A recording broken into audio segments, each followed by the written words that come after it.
Apa kabar positif people? Senang sekali bisa menyapa teman-teman kembali. Bertemu lagi dengan saya, Feni Halisa, di channel Feni Halisa.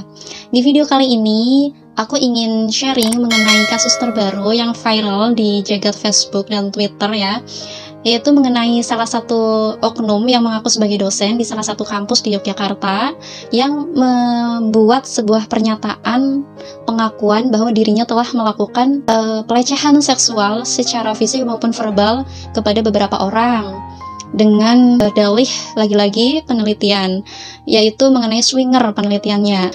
Ternyata bukan untuk penelitian, melainkan untuk memuaskan nafsu swingernya. Jadi oknum dosen ini mengaku bahwa sebenarnya bukan untuk penelitian, melainkan untuk memuaskan nafsu swinger yang dimiliki oleh dirinya, begitu.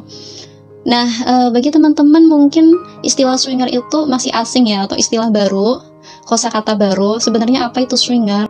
Swinger merupakan aktivitas seksual di mana dilakukan dengan cara bertukar-tukar pasangan. Misalnya ada satu pasangan, suami istri, kemudian melakukan hubungan seksual dan mencari suami istri yang lain untuk bertukar pasangan dan melakukan hubungan seksual secara bersama-sama.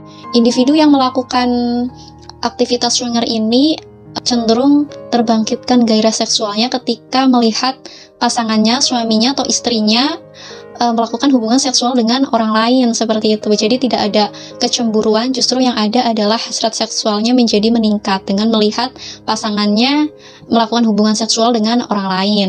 Kemudian dirinya juga melakukan hubungan seksual dengan pasangan orang lain, seperti itu. Beberapa swinger ini memiliki komunitas ya teman-teman, jadi terkadang mereka menggelar pesta seks bersama-sama di sebuah hotel atau di tempat lainnya. Nah, kebetulan aku punya cerita mengenai oknum yang menjadi salah satu anggota dari komunitas swinger ini. Jadi waktu itu aku masih menjadi mahasiswa magister profesi psikologi, dan waktu itu kalau nggak salah tahun 2014-2015 ya, ada tugas praktikum ilmiah untuk mencari responden atau subjek yang mau diberikan terapi. Jadi bagi yang memiliki masalah psikologis, kemudian aku bantu untuk diberikan terapi dengan supervisi oleh supervisor gitu. Aku cari beberapa responden, kemudian ada salah satu akun di Facebook yang berminat untuk menjadi subjek dari terapiku ini.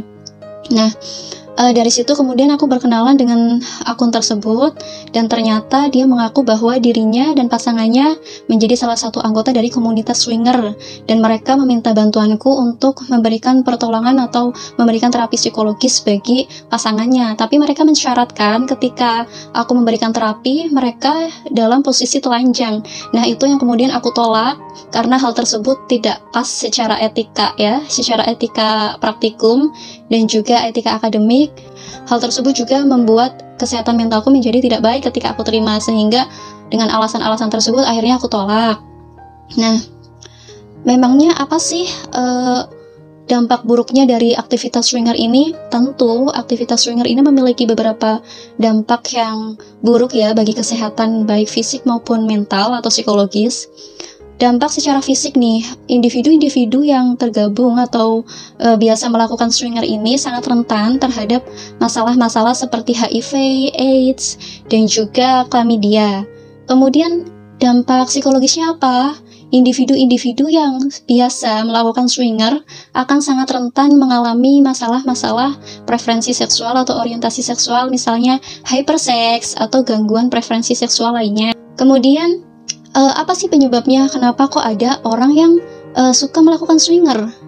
Kalau dari beberapa referensi yang aku baca, mayoritas yang memiliki kecenderungan untuk swinger ini memiliki kualitas hubungan seksual yang buruk dengan pasangannya, atau merasa ketidakpuasan, kebosanan, seperti itu. Nah, sebenarnya hal tersebut bukan menjadi alasan ya untuk mencari pemuas seksual lain, apalagi dengan orang lain yang bukan menjadi pasangan halalnya, apalagi sampai berganti-ganti seperti itu.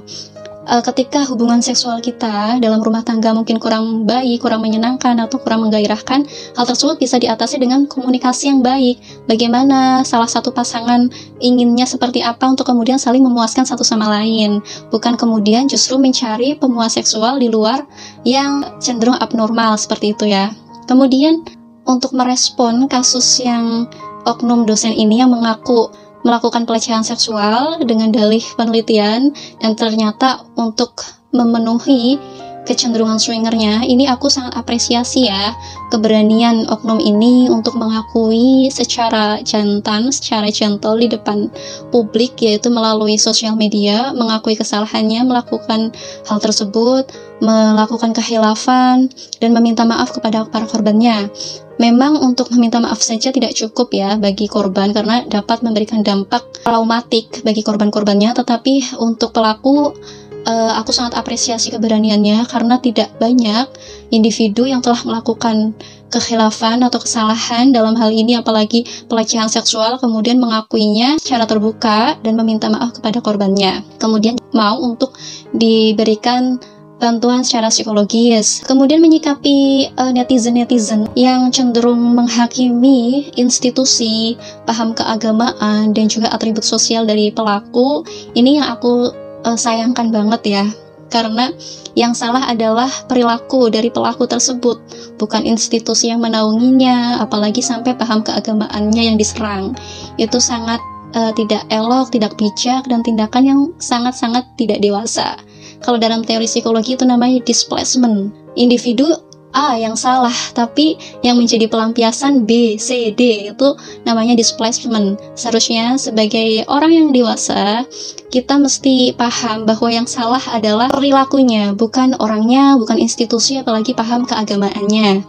Banyak sekali napi-napi atau narapidana di lapas itu yang memiliki kekhawatiran, ketakutan, bahkan stres karena takut tidak diterima lagi di masyarakat. Padahal napi-napi ini sudah bertobat, sudah melakukan kebaikan, sudah berjanji untuk tidak mengulangi kesalahannya lagi. Semestinya kita mengutuk perilakunya, bukan mengutuk orangnya, apalagi institusi atau bahkan paham keagamaannya. Oke, terima kasih sudah menonton channel ini. Mungkin itu yang bisa aku sharekan mengenai swinger. Semoga kita semua bisa menjaga diri kita dan orang-orang terkasih kita untuk tetap sehat secara mental dan terhindar dari hal-hal yang dapat merugikan diri sendiri dan orang lain. Oke, terima kasih atensinya. Sampai bertemu di video selanjutnya. Semoga video ini dapat bermanfaat dan membuka cakrawala ilmu baru bagi teman-teman semua. Terima kasih. Wassalamualaikum warahmatullahi wabarakatuh.